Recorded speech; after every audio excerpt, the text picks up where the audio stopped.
যেমন মুসা আলাইহিস সালামের কাছে একজন মহিলা আসছে, আয়েশা বলতেছে, গো আল্লাহর পয়গম্বর, আমার বাচ্চাদের জন্য একটু দোয়া করে দেন। তো পয়গম্বর জিজ্ঞেস করে, বাচ্চাদের জন্য কি দোয়া করতাম?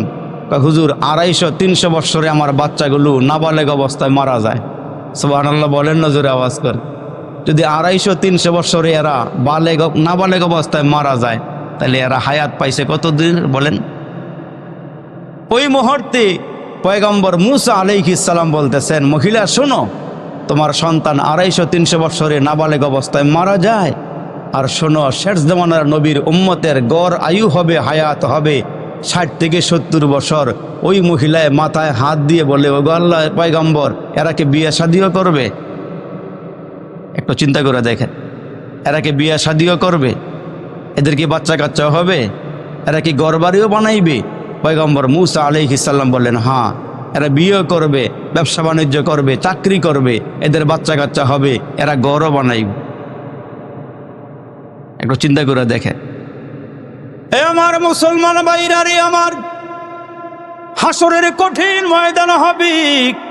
ওই কঠিন ময়দানের কথা বলতে গিয়ে আল্লাহর রসুল ডুকরে ডুকরে কেঁদে ফেললেন, চোখের পানিগুলো ছেড়ে দিলেন। আল্লাহর রসুল কান্না শুরু করে দিলেন। হাসরের কঠিন ময়দানের কথা বলতে গিয়ে রসুল কেঁদে দিলেন। সাহাবীরা জিজ্ঞেস করে, ওগো আল্লাহর নবী, হাসরের ময়দানের কথা বলে আপনি কাঁদলেন কেন? আল্লাহ রসুল বলেন, হাসরের ময়দানে মানুষগুলো পাগলের মতন চিৎকার করবে, বেহুশ বেকরার হয়ে এরা হাসরের ময়দানে উদ্ভ্রান্তের ন্যায় পাগলের মতন ঘুরবে একটা নেকির জন্য। কেন? হাদিস শরীফের মধ্যে আসছে, এক লোকের কাছে 99টা নেকি আছে, আর এক লোকের কাছে একটি নেকি আছে। 99টি নেকিওয়ালা মানুষটি একটি নেকির জন্য আল্লাহর জান্নাতে যাইতে পারতেছে না। আল্লাহর কাছে পারমিশন চাবে, অনুমতি চাবে, আল্লাহ আমার 99টি নেকি আছে, আরেকটি নেকি হলে আমি জান্নাতে যাইতে পারি। ও মাবুদ, এই হাসরের ময়দানে আমাকে একটু ঘুইরা ঘুইরা একটি নেকি অন্বেষণ করে আনার মতন আমাকে একটু রাস্তা তৈরি করে দাও, দেখি আমি আনতে পারি কিনা। মুসলমান বাবাজিরা রে আমার, আল্লাহর নিকট থেকে আল্লাহর বান্দাটি অনুমতি নিয়ে হাসরের কঠিন ময়দানে ঘুরবে পাগলের মতন। ঘুরতে ঘুরতে হাসরের ময়দানে কাউকে পাবে না, পাইলেও তো কেউ নেকি দিতে চায় না। জানা নাই আজকে আমল নামা ডান হাতে আসে না বাম হাতে আসে, আমল নামা ডান হাতে পাবে না বাম হাতে পাবে। হাসরের কঠিন ময়দানের দিনে, ওই দিন কোনো মানুষকে একটি নেকি দিতে চাবে না। ওই মানুষটা হাসরের ময়দানে ঘুরিয়া আইসা আল্লাহর নিকটে দাঁড়ায়া যাবে, মালিক রে, এই যে আমার 99টি নেকি, এই নেকিটা লইয়া আমি হাসরের ময়দানে ঘুরলাম, কাহারও নিকট থেকে একটি নেকি আমি পাইলাম না। আল্লাহ গো, একটি নেকির কারণে আমি জান্নাতে যাইতে পারতেছি না। ওই লোকটি যখন মালিকের সামনে দাঁড়াইয়া কথোপকথন শুরু করে দিবে, ওই মুহূর্তে একজন ব্যক্তি, তার কাছে শুধুমাত্র কেবলমাত্র একটি নেকি আছে, আর কোনো নেকি নাই। ওই নেকি নিয়ে লোকটি দাঁড়িয়ে থাকবে। হঠাৎ করে যখন শুনবে যে একজন লোক 99টি নেকি নিয়ে দাঁড়ায় আছে, একটি নেকির জন্যে জান্নাতে যাইতে পারে না, ওই লোকটা তখন ডেকে ডেকে বলবে, বাইরে তোমার কাছে 99টি নেকি আছে, তুমি জান্নাতে যাইতে পারতেছ না রে ভাই, আমার কাছে একটি নেকি আছে, আমি একটি নেকি দিয়ে আল্লাহর জান্নাতে কেমন করে যাব? বাইরে আমি জাহান্নামে যাই, আফসোস নাই, তুমি আমার একটি নেকি লইয়া আল্লাহর জান্নাতে চলে যাও। বাইরে তোমার 99টি নেকি আছে, তুমি জান্নাতে যাইবার পারতেছ না, আমার কাছে শুধুমাত্র কেবলমাত্র একটি নেকি আছে, ওই একটি নেকি নিয়ে আমি কেমনে আল্লাহর জান্নাতে যাব? আল্লাহু আকবার। ইয়াউমা ইয়াফিরুল মারউ মিন আখিহি ওয়া উম্মিহি ওয়া আবিহি ওয়া সাহিবাতিহি ওয়া বানিহি। আওয়াজ করে বলেন আল্লাহু আকবার। এরে মুসলমান ভাইরানি আমার, হাসরের কঠিন ময়দানে মানুষগুলো কে জান্নাতি কে জাহান্নামী হবে, মানুষগুলো পাগল করা হয়ে যাবে। আজকে তোমার আমার মাথার কত উপরে সূর্যরে মুসলমান, ওই সূর্যের পাওয়ারের কারণে গরমের সময় এসি লাগে, ফ্যান লাগে, ঠান্ডা বাতাস লাগে। এরে মুসলমান বন্ধু, ওই যে আরবের ময়দানে খালি পায়ে হাঁটা যায় না, চলা যায় না, অথচ আল্লাহর রাসূল বলেন ওই যে আকাশের সূর্যটা নামতে নামতে নামতে নামতে নামতে নামতে মানুষের মাথার কিনারায় চলে আসবে। এগুলো কোরআন হাদিসের আলোচনা, এগুলো আলেম ওলামারা বানাইয়া বলতেছে না।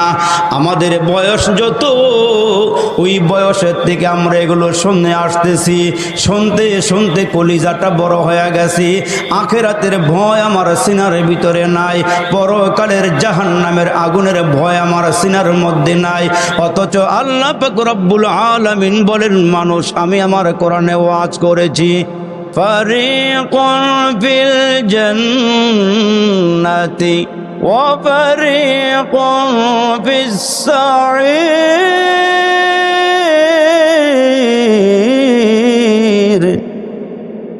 হাসরের ময়দানে মানুষগুলো দুইটা দলে ভাগ হয়ে যাবে। এর মুসলমান সিনার ভিতরে হাত দিয়া বলিয়া যাও, জীবনে কত গুনাহ করেছি, কত নাফরমানি করেছি, তোমার আমার ঘরের থেকে কত মানুষ কবরে চলে গেল। এই মাঠের মধ্যে আমি আজকে নতুন নয়, ওই যে আমি ছাত্র জামানার থেকে এই মাঠের মধ্যে আসা শুরু করেছি। আজকে যিনি মাদ্রাসার মুহতামিম বড় হুজুর মোহাম্মদ আলী ভাই, ওই যে নারায়ণগঞ্জের আমলাপাড়া মাদ্রাসায় যখন পড়ি, আমিও ওনার সাথে লেখাপড়া করি, ওখান থেকে আমাকে উনি নিয়ে আসছি। এখন তো চতুর্দিকে সুন্দর সুন্দর বিল্ডিং দেখা যায়। আমি সর্বপ্রথম যখন এই মাঠের মধ্যে আসি, তখন আমি কাফিয়া জামাতে পড়ি। ওই সময় এখানে টিনের ঘর ছিল। এরে মুসলমান, হায়াতের জীবন থেকে একটু খেয়াল করিয়া শোনো, জীবনে কত গুনাহ করেছি, কত নাফরমানি করেছি। আজকে তো আমরা কত রং বেরঙ্গের আলোচক দেখি, উদীয়মান তরুণ আলোচক দেখি। আমি যখন এই মাঠের মধ্যে আসি, প্রথম দেখা হয়েছে আব্দুল কাদের সিদ্দিকী সাহেবের সাথে, ওই যে নাটোরের জাকারিয়া হুজুরের সাথে। ওই সময় বড় বড় আলেম ওলামারা এসে বয়ান করে গেছে। 93তম মাহফিলের ভিতরে কত আলেম ওলামা এসে আপনাদেরকে বুঝাইয়া গেছে, আপনাদেরকে বয়ান করিয়া গেছে। যদি আপনারা বয়ানগুলো কান লাগাইয়া শুনতেন, তাইলে খানার ঘরের মধ্যে এমন আওয়াজ হইতো না। আলেম ওলামারা সম্মান দিয়া দিয়ে আপনারা বসিয়া বসিয়া আলোচনাগুলো শুনতেন। ওই যে আব্দুল বাতিন কাসেমি হুজুর বলেছিলেন, ওই যা কুরিয়াল কোরআন ফাসতামিউ লাহু ওয়া আনসিতু লাআল্লাকুম তুরহামুন।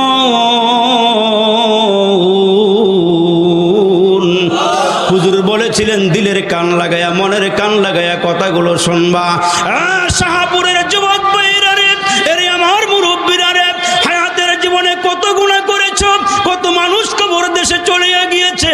এ দুনিয়া মিছে বলে ভাই শুধু আশার খেলা ঘর। চোখ বুঝিলে দেখবি রে মন কে আপন কে বাপর, কোথা থেকে আগমন কোথা যেতে হবে, কে আনিল কি কারণে জানা নাই ভাবে।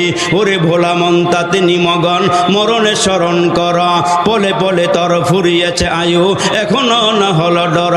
নদীর পার ভাঙ্গে ও পার গড়ি, এই তো মালিকের খেলা।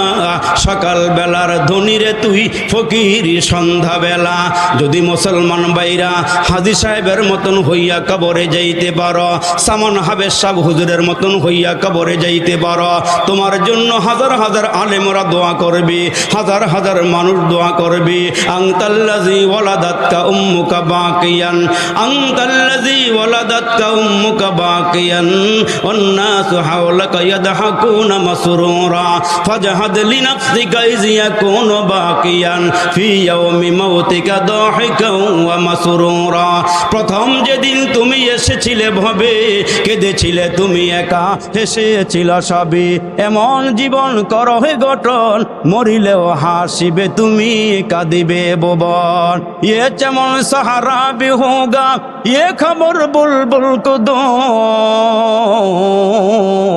ये चमन सहारा भी होगा, ये खबर बुलबुल को दो, ताकि अपने जिंदगी को सोच कर कुर्बा करी। अरे याकिल ना होगा फिर तुझे दुनिया से जाना है कि एक दिन अपना मुँह खुदा को भी दिखाना है। ये चमन सहारा भी होगा, ये खबर बुलबुल को दो, ताकि अपने जिंदगी को सोच कर कुर्बा करे। চিৎকার করে বলেন আল্লাহু আকবার। তো মুসলমান ভাইরা বলতেছিলাম, যে লোকটা 99টা নেকি লইয়া আল্লাহ জান্নাতে যাইতে পারে না, অথচ সাহাবায়ে কেরামের দিকে তাকাইয়া দেখেন খলিফাতুল মুসলিমিন হযরতে ওমর কাঁদতে কাঁদতে গালের মধ্যে কালো দাগ পড়ে গেছে। সাহাবায়ে কেরাম ডাক দিয়া কয়, ওগো ওমর, আল্লাহর পয়গম্বর আপনার শানে বলেছেন নবীজির পরে যদি আল্লাহ কাউকে নবী বানাইতো, এরে ওমর তোমারে আল্লাহ নবী বানাইতো। এরে ওমর, তোমার আমলনামার মধ্যে এতগুলো আমল জমা আছে, আকাশের মধ্যে তারকার সংখ্যা যত। ওমর গো, তোমার আমলনামার মধ্যে নেক আমলের সংখ্যা তত। এত নাকি থাকার পরেও হযরত ওমর হাউমাউ করে কাঁদে। কাঁদতে কাঁদতে কালো দাগ পড়ে গেছে। সাহাবায়ে কেরাম জিজ্ঞেস করে, ওগো ওমর, আপনি এত কাঁদেন কেন? হযরত ওমর ডাক দিয়া বলেন, শোনো রে ভাইরা, হাসরের কঠিন ময়দানে আমার আল্লাহ আমারে ক্ষমা করে দিবে এই গ্যারান্টি তো আমি দিতে পারি না। যদি আল্লাহ আমারে জিজ্ঞেস করে, ওমর রে, তুমি আমার জন্য কি নিয়ে আসছো বলো। হযরত ওমর বলেন, আমি আল্লাহর সামনে দাঁড়াইয়া বলবো, মালিক রে, আমি কিছুই আনতে পারি নাই, তোমার ভয়ে কাঁদতে কাঁদতে আমি গালের মধ্যে কালো 2টা দাগ নিয়ে তোমার সামনে হাজির হয়েছি। আল্লাহ, কিছুই আনতে পারি নাই, আল্লাহ গালের মধ্যে 2টা কালো দাগ বানায় নিয়ে আসছে, তোমার ভয়ে কাঁদতে কাঁদতে আল্লাহ 2টা দাগ পড়ে গিয়েছে। অথচ হযরত ওমরের বেলায় রসুল ডেকে ডেকে বলেন, ওমরের আমলনামার মধ্যে ততগুলো নেক আমল জমা আছে, আকাশের মধ্যে যতগুলো তারকা আছে। জোরে আওয়াজ করে বলেন সুবহানাল্লাহ। এত নেক আমল করার পরও কাদের আমরা মুসলমানেরা এমন অলস হইছি, আর আমরা এত বাজে হইছি, আমরা নামাজ পড়ি আর না পড়ি, আল্লাহরে ডাকি আর না ডাকি, মাহে রমজানের রোজা রাখি আর না রাখি, কোরআন পড়ি আর না পড়ি, জিকির করি আর না করি, হালাল হারাম বেছে বেছে চলি আর না চলি, চাপা দিয়ে আমরা বলি হুজুর নামাজ পড়ি আর না পড়ি, ইমানটা শক্ত আছে। নামাজ পড়ি আর না পড়ি হুজুর, ইমানটা শক্ত আছে। সোদে গোসে খাইয়া 3বার মক্কা শরীফ থেকে হজ করে আসা, লম্বা লম্বা দাঁড়িয়ে রেখা সোদে টাকা লাগাইয়া খায়। তারপরও মুসলমান চাপার জোরে বলে যে হুজুর নামাজ পড়ি আর না পড়ি, ইমান তো শক্ত আছে। হুজুর, তোমার ইমানটা যে কোন জায়গার ভিতরে আছে যদি একটু দেখবার পারতাম, তাহলে দেখতাম যে ইমানটা কোন জায়গার মধ্যে আছে। আমার মুসলমান বাবাজিরা রে, ওই লোকটা 99টা নেকি লইয়া হাসরের ময়দানে ঘুরবে, জান্নাতে যাইবার সুযোগ নাই। একটা নেকি লাগে 100 মিলাইয়া জান্নাতে যাবে। এক ব্যক্তির কাছে কেবলমাত্র শুধুমাত্র একটি নেকি, ওই এক নেকিওয়ালা দেখতেছে যে আল্লাহ বলতেছে, এরে বান্দা, তোমার আমলনামায় তো একটা নেকি ঘাটতি পড়ে গেল, জান্নাতে কিভাবে যাইবা? ওই লোক বলে, যেই লোকের কাছে 99টা নেকি আছে, জান্নাতে যাইবার পারতেছে না, আমি একটি নেকি দিয়ে জান্নাতে যাব কি কইরা? বলতেছে, ভাই এই নাও, তুমি একটি নেকি লইয়া যাও, তুমি একটি নেকি নিয়ে 100 নেকি পূরণ করে জান্নাতে যাও। জোরে কর সুবহানাল্লাহ, সুবহানাল্লাহ। মুসলমান বাবাজিরা রে আমার, আল্লাহ তো সব দেখতেছেন। আল্লাহ বলেন, ফেরেশতারা এই দুজনকে আমার সামনে ধরে নিয়ে আস। দুজনকে সামনে আনার পরে আল্লাহ বলবেন, কি রে, একটি নেকি লইয়া তুই দাঁড়াইয়া আসিলি, আর এই লোকটা 99টা নেকি লইয়া হাসরের ময়দানে ঘুরলো, একটি নেকি পাইল না। আজকে তো কেউ কাউকে নেকি দেয় না, তুই কেন তারে নেকি দিয়া দিলি? ওই লোকটা বলবে, মালিক, আমি একটি নেকি দিয়া কি করব? জান্নাতে যাইবার পারব না, এই জন্য দিয়া দিয়েছি। আমি তার উপরে একটু দয়া করেছি, রহম করেছি। আমার আল্লাহ বলবেন, ফেরেশতারা শোনো, আমি আল্লাহ 100 নেকি, আমি 100 রহমত সৃষ্টি করিয়া একটি রহমত তামাম দুনিয়ার মাখলুকাতের মধ্যে বন্টন করে দিয়ে 99টা রহমত আমার কাছে রেখে দিয়েছিলাম। আমি ওই রহমত দিয়া আমার দুজন বান্দাকে আমার জান্নাতের মেহমান বানায়া দিলাম। আল্লাহু আকবার, মাওলার রহমত ছাড়া কেউ জান্নাতে যাইবার পারবে না। এই জন্য আল্লাহ রসুল সাহাবীদের সামনে ওয়াজ করতেছেন যে সাহাবীরা, বনি ইসরায়েলের একজন বড় আবেদ ছিল। ওই আবেদ 500 বছর পর্যন্ত আল্লাহর গোলামি করছে, একনিষ্ঠভাবে বেরিয়া অহংকার মুক্ত ইবাদত করছে, আল্লাহর কাছে দোয়া করতেছে, আল্লাহ আমি চাইতেছি তোমার কাছে যাইব, তোমার আদালতে হাজিরা দিব, আল্লাহ তুমি আমাকে সেজদার হালাতে রাইখো, সেজদার হালাতে মরণ দিও, হাসরের কঠিন দিয়ে আল্লাহ সেজদা অবস্থায় আমারে উত্তোলন করে জোরে কর সুবহানাল্লাহ সুবহানাল্লাহ। আল্লাহ সেজদার হালাতে আমারে রাইখো, সেজদার হালাতে মরণ দিও, হাসরের ময়দানে সেজদার হালাতে তোমার সামনে দাঁড়াইবার একটু সুযোগ দিও। এই বান্দা মারা গেছে, তো আল্লাহ বলতেছেন ফেরেশতারা, এই বান্দাকে আমার রহমত দিয়া, আমার দয়া দিয়া, আমার অনুগ্রহ দিয়া, আমার ভালোবাসা দিয়া তারে জান্নাত দেয়। যখন জান্নাতের ফয়সালা হয়েছে, বান্দা তো মনের ভিতরে একটু কুটকুটি শুরু হয়েছে, কিরি আল্লাহর রহমত দিয়া, দয়া দিয়া, মায়া দিয়া, অনুগ্রহ দিয়া আমার জান্নাত দিতেছে, তাইলে আমি যে 500 বছর ইবাদত করলাম এগুলো গেল কই? আল্লাহ মনের খবর জানেনি? বলেন না জোরে, জানেনি? আল্লাহ মনের খবরও জানে। আল্লাহ বলেন ফেরেশতা বান্দা রাখ, তুই বলতেছ যে আমার দয়া, আমার মায়া, আমার অনুগ্রহে জান্নাতে যাবি, আর ভিতরে ভিতরে সন্দেহ, আমার ইবাদত গেল কই? গলার মধ্যে পিপাসা, জিহ্বার মধ্যে পিপাসা আল্লাহ লাগাইয়া দিছে, এমন পিপাসা লাগছে পানির জন্য ছটপট ছটপট করতেছে। আর এমন সময় বান্দা তাকায়া দেখতেছে তার সামনে এক গ্লাস পানি ঘুরতেছে। সুবহানাল্লাহ বলুন। পানি দেখা যখন বেশি পিপাসা লাগে, পানি দেখলে কেমন লাগে? খুব মন চায় না পানি পান করতে? ভাই তাড়াতাড়ি দাও, ভাই ভাই তাড়াতাড়ি দাও, টাকা লাগলে টাকা লইয়া যাও, দেও ভাই। মুসলমান ভাইরা রে আমার, ওই লোকটার গলা শুকায়া গেছে, জিহ্বা শুকায়া গেছে পানির জন্য হাহাকার। লোকটার সামনে যখন পানি, সে পানির গ্লাসটা ঘুরতেছে, লোকটা হাত বাড়ায় বলে, ভাই রে পানি দাও, পানি পান করবো, গলা শুকায়া গেছে, জিহ্বা শুকায়া গেছে। মুসলমান ওই মুহূর্তে আওয়াজ আসতেছে, পানি পান করবা, বিনিময়ে সারা পানি দিতে পারবো না, বিনিময় লাগবে। পানি দিব ঠিক, কিন্তু পানি মাগনা না, পানি বিনিময় দিয়ে নিতে হবে। লোকটি ডাক দিয়ে বলে, কিসের বিনিময়, কি দিয়া দিলে পানি দেওয়া হবে? কয় আজকে পানি বিক্রি হবে 500 বছরের ইবাদত দিয়া।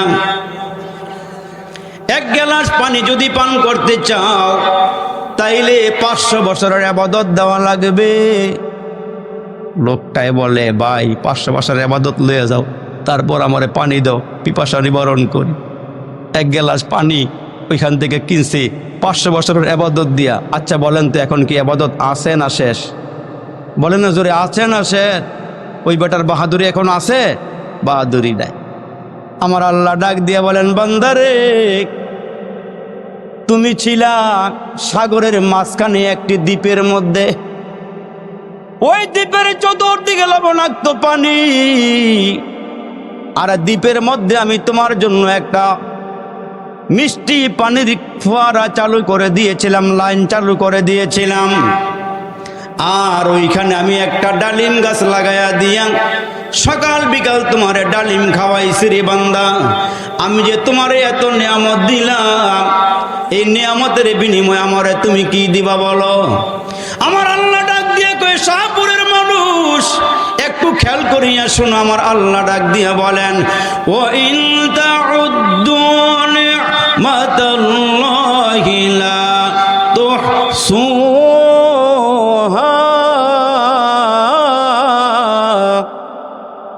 আল্লাহ কে বান্দা, অগণিত অসংখ্য নিয়ামত তোমারে দিছি। পানির মধ্যে মাছ যেমন ডুবিয়া থাকে, 24 ঘন্টা পানির মধ্যে মাছ যেমন ডুবিয়া থাকে, তদ্রূপ আমরা মুসলমানেরাও 24টা ঘন্টায় আল্লাহর নিয়ামতের মধ্যে ডুবে আছি। এই জন্য আল্লাহ বলেন, ফাবি আই আলাই রাব্বিকুমা তুকাজ্জিবান, তোমরা আমার কোন কোন নিয়ামতকে অস্বীকার করবারে বান্দা?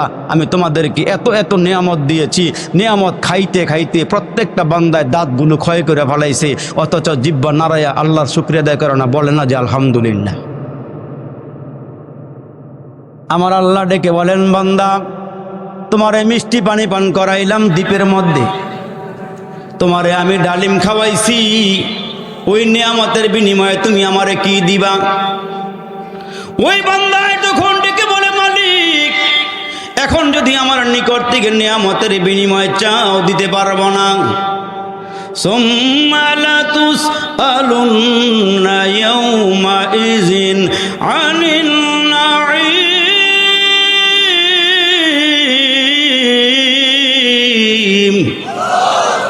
আল্লাহ আপনারে আমারে কত নিয়ামত দিয়েছেন, মিষ্ট তিক্ত জাল মশলা, দুধ মধু আর চিনি, মাছ গোস্ত ফলমূল যে কতই দিলেন তিনি। উদ্দেশ্য কেবল করব মোরা বন্দিগি মৌলার প্রশংসা করি। আমি আল্লাহ তাআলার বিশ্ব জাহান পয়দা হুকুমে জাহার। আসমান কে বানাইছেন? জমিন কে বানাইছেন? আপনারা আমারে কে বানাইছেন? আল্লাহ সূরা ইয়াসিনে কত সুন্দর করে বলেন, ইন্নামা আমরুহু ইযা আরাদা শাইআন আইয়াকুলা লাহু কুন ফায়াকুন।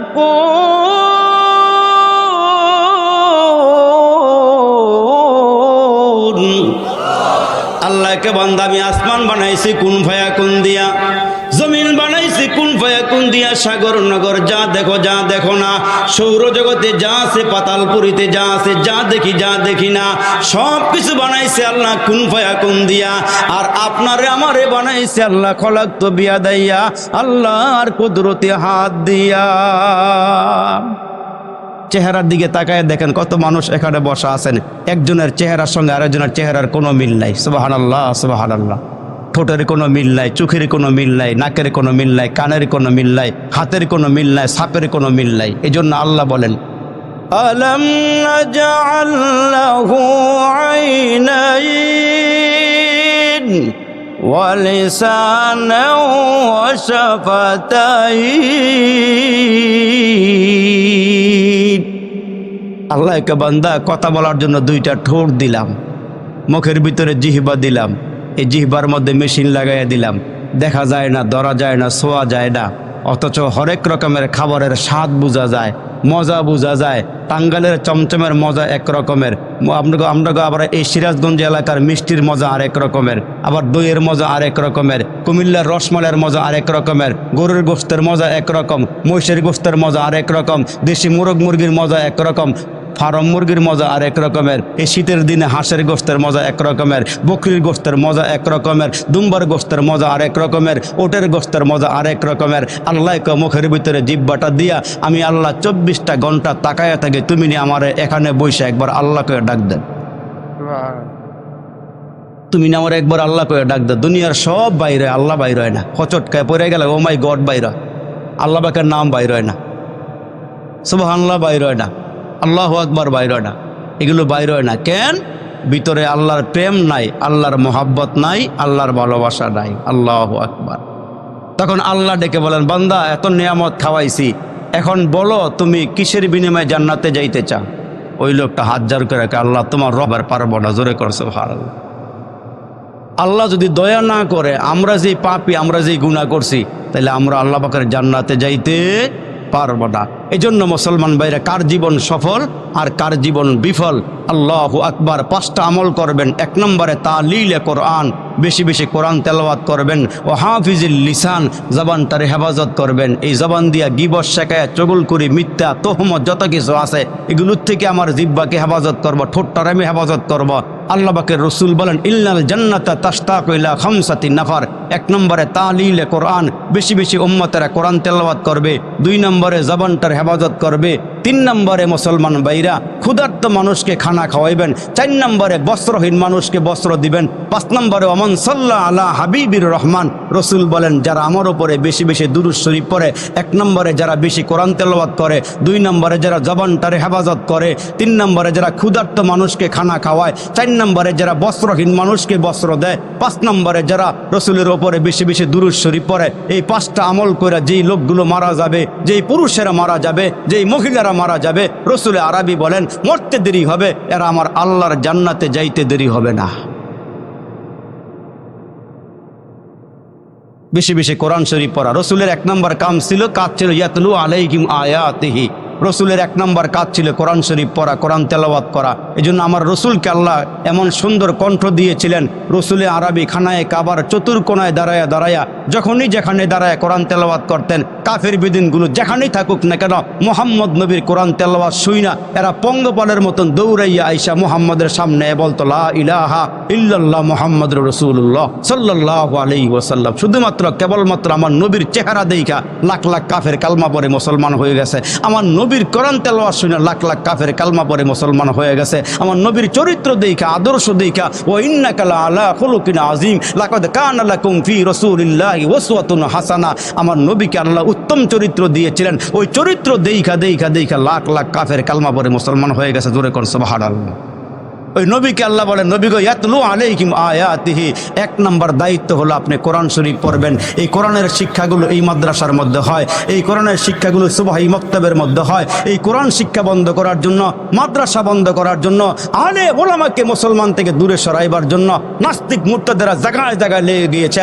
আমরা বলি মুসলমানেরা, আমরা মুসলমান যারা আছি, আমরা যারা কালিমাওয়ালা, ইমানওয়ালা, রসুলকে মহাব্বত করি, আল্লাহর প্রেম ভালোবাসা যাদের অন্তরে আছে, আমরা কাফের বেদিনকে হুঙ্কার দিয়ে জানাই দিতে চাই, তোমরা ভালো করে জানিয়ে রাখো, আমরা মরতে জানি, আমরা শহীদ হইতে জানি। তোমরা কোরআনের বিরুদ্ধে কথা বললে, মাদ্রাসার বিরুদ্ধে কথা বললে, আলেম ওলামার বিরুদ্ধে কথা বললে, আমরা মুসলমান যদি সজাগ হয়ে যাই, তোমরা পলাইবার জায়গা খুঁজে পাইবা না। জোরে বলেন ঠিক না বেটি?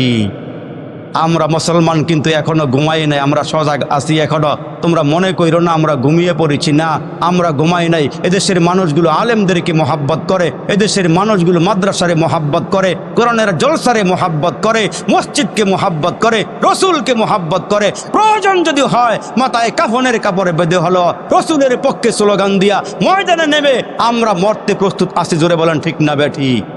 তার কারণ আমরা বুলেট বোমারে ভয় পাই না। তার কারণ আমার নবী শিখাইয়া গিয়েছেন, রসুল বলেছেন, এ সাহাবীরা বলো আগামীকালকে 60,000 কাফেরের মোকাবেলা করতে হবে, কারা কারা তৈয়ার আসো। সাহাবাই কেরামের মাঝখান থেকে একজন সাহাবী হযরতে খালিদ বিন ওলীদ ডাক দিয়ে আল্লাহর নবী গো, 60,000 কাফেরের মোকাবেলা করার জন্য আর কোনো সাহাবী লাগবে না, আমি একাই যথেষ্ট। আর একটু জোরে বলেন না আল্লাহু আকবার। 60,000 কাফেরের মোকাবেলা করার জন্য আমি একাই যথেষ্ট। পয়গম্বর আরবি ডাক দিয়ে বলেন, তুমি এমন করে স্লোগান কেমনে দিলা? তুমি কি ভয় পাও না? তুমি কি ডরাও না? কাফের বেদিনদের নাঙ্গা তলোয়ারে ভয় পাও না? ওই সাহাবী ডেকে বলেন, নবী গো আপনি শুনেন, আপনি বলেছিলেন যারা কালমাওয়ালা, যারা ইমানওয়ালা, যারা রসুলের প্রেমিক, যারা আল্লাহকে মহাব্বত করে, এদের দিলগুলো হলো জিন্দা। আর কাফেররা যারা কালমা পড়ে নাই এরা হলো মুর্দা। 60,000 মুর্দা হলে আমি একা যদি জীবিত হই 60,000-এর মোকাবেলা করতে আমার কোনো ভয় নাই। জোরে কোন সুবহানাল্লাহ। আমার কোনো ভয় নাই। এরা আমাদেরকে শিখায় গিয়েছে, আমরা শহীদ হতে জানি, আমরা বাঁচলে গাজী, মরলে শহীদ, আমাদের কোনো ভয় নাই। আমরা কাউকে ভয়ও পাই না। আমরা কোরআনের কথা বলি, আল্লাহর কথা বলি, রসুলের কথা বলি। এই মানুষগুলো এখানে কি সুন্দর করে রসুলের কথা, আল্লাহর কথা শোনার জন্য বসে আছেন। এই জন্য মুসলমান বাবাজিরা, 5টা আমলের কথা বলে গেলাম, রাত অধিক হয়ে গিয়েছে, রাত অনেক বেশি হয়ে গিয়েছে। আমার ভাই উজানি থেকে আগত হজরতুল আল্লাহ হজরত মাওলানা হারেস উদ্দিন উজানি সাহেব সংক্ষিপ্ত কিছু কথা বলবেন, তারপরে